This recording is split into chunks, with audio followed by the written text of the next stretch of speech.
Hi friends, Telangana రాష్ట్ర ప్రజలందరికీ అదృప శుభవార్త. ఆసరా చేయుత పెన్షన్లు ఎప్పుడు ఇస్తారనేసి ప్రజలైతే ఆందోళనతో ఉన్నారు. మరి కొంతమందికి ఇప్పుడైతే వచ్చే ఇప్పుడు ఎన్నికలు ఉన్నాయి కాబట్టి చాలామందికి అయితే 7వ తేదీ 8వ తేదీ అయితే పంపిణీ చేస్తున్నారు. తర్వాత పెంచిన పెన్షన్లు మరి పాతవారి కొత్త వారికి ఎప్పుడు ఇస్తారో తెలుసుకునే ముందు లైక్ చేయండి, షేర్ చేయండి, సబ్స్క్రైబ్ చేయండి. పాతవారి కొత్త వారికి ఎప్పుడు ఇస్తారో తెలుసుకుందాం.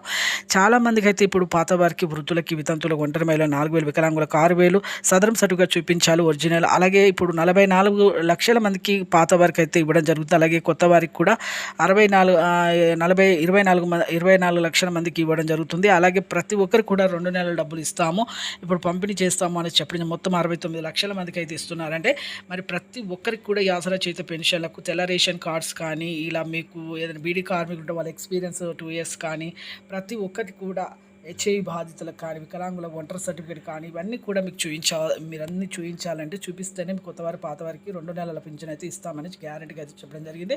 మార్చ్ ఏప్రిల్ డబ్బులు. Thanks for watching.